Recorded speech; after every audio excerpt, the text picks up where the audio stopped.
Throughout the history of the NHL, there has been many rule changes, or perhaps redefinitions of what a rule means. So Jordan Binnington can hit a guy, but this goal gets waved off. What? But it makes sense. It's the natural progression of any professional sport. However, some rules are so obscure, so confusing, that it makes you think, what the hell even happened to make this rule exist in the first place? In my last video about NHL rules, I'll link it down below, check it out, covered how goaltenders can get penalties, if not straight up kicked out of the game, if they use the wrong stick color. But NHL rules get dumber, much dumber, such as Rule 9.8, dangerous equipment. Now the first part of this rule does make sense. Players cannot modify equipment with materials such as metal. That makes sense. But this next section is very questionable, because to sum it up, it is illegal for NHL players to wear a fishbowl or full cage, unless they sustained a serious facial injury.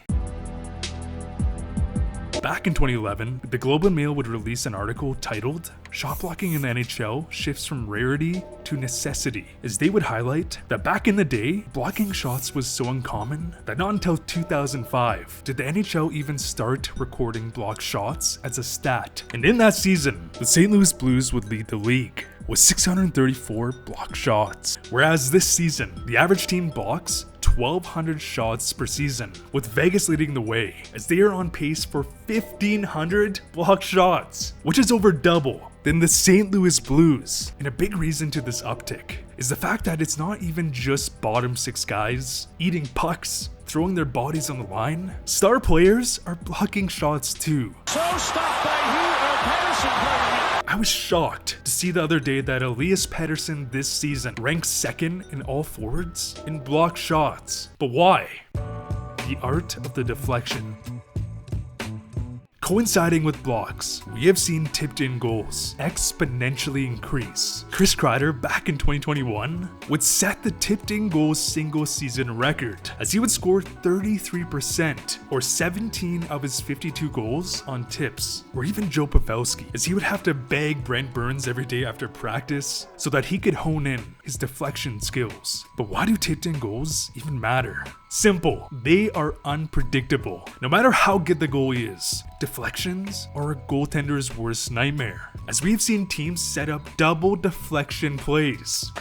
Andre Palat. They score! Like, how do you stop this? You can't. And with this next generation of offensive defensemen who are taking more point shots than ever, block shots, therefore injuries, are inevitable. Drew Miller broke his jaw and gave us this amazing photo where he would then have to wear a modified fishbowl. But at what point can he not wear it? Again, I don't get it. So the question is, why? Why create an entire section of the rulebook not allowing players to wear fishbowls? And don't get me wrong, I'm not even saying players want to wear one, but if I was a player whose role was blocking shots, and you squared up against Shea Weber, yeah, I'd probably want to wear a fishbowl, especially because it oftentimes happens from deflections. And when you consider the NHL is hyper-focusing on safety, specifically head injuries, this one's confusing, not gonna lie. However, this is not nearly as absurd as Lou Lamoriello, the Godfather. With David Poile naming Barry Trotz as his successor, Lou Lamoriello is on track to becoming the most winningest GM in NHL history. And with his 55 years of hockey experience,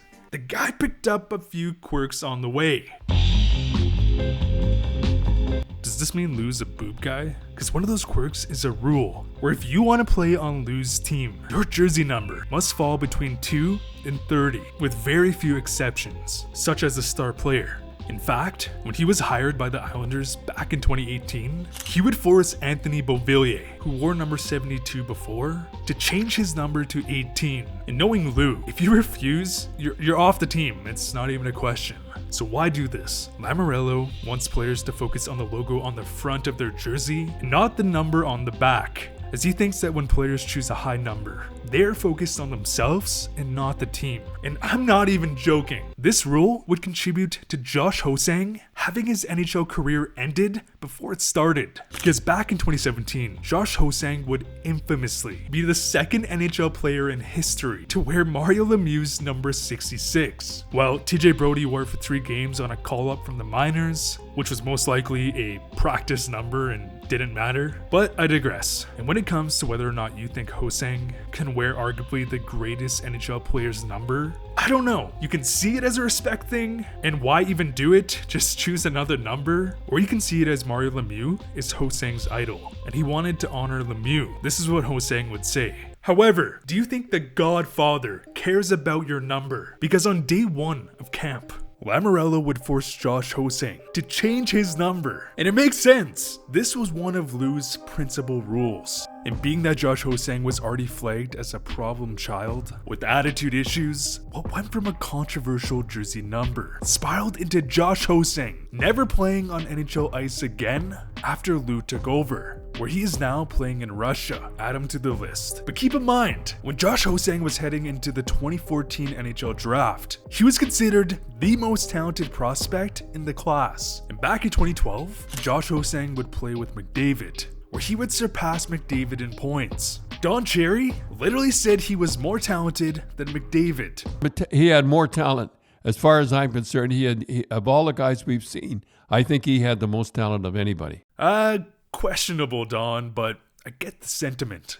As Josh Ho-Sang is another example of how attitude issues can single-handedly ruin a career. And I'm not saying this was the single reason he never saw NHL ice again, but it is absurd to think that without a doubt, Josh Ho-Sang wearing Lemieux's number was the cherry on top, the tipping point that would end Ho-Sang's career. And I can't believe this, but it somehow gets even more absurd because Lou Lamoriello doesn't like the number 13. Like, what? Doesn't like the number 13. I don't know what 13 did to Lou, but okay. So when Michael Camilleri, a proven and past NHL star, was acquired by the Devils back in 2014, he too was forced to change his number. And hilariously enough, when Lamoriello would get hired by Toronto the next season, Camilleri would instantly change his number back to 13. But I don't know. Lamoriello is a pretty traditional guy. He does get results, but does it really matter, man? But do you know what does matter? Melvin Engelstedt, Andrew Desjardins, Greg McKay, as these players are the only souls brave enough to wear the number 69. Nice. I find this fascinating. Only 2 players have stepped up to the plate and selected number 69. In fact, Andrew Desjardins wore number 69 for the San Jose Sharks and had the best season in his career. However, he would be forced to change his number. Melvin Engelstedt, who was an enforcer, who got called up for 2 games and wore the coveted number. Or perhaps Greg McKay, who wanted to wear number 69, he would actually wear it in the preseason, but he too would be forced to change his number in the regular season. It's kind of weird to have unspoken rules about certain numbers. I don't really know how I feel about it. I do get the respect thing, but I don't know. Can you name a dumb, if not straight up confusing, NHL rule? Comment down below. I really appreciate everyone who watched my previous video on the Montreal Canadiens. I've never spent that much time on a video. It took me over 2 weeks to complete, but it was a lot of fun, and I think it turned out pretty good. And I've actually never seen so much support from one video. Really appreciate you guys, and as always, thanks for watching.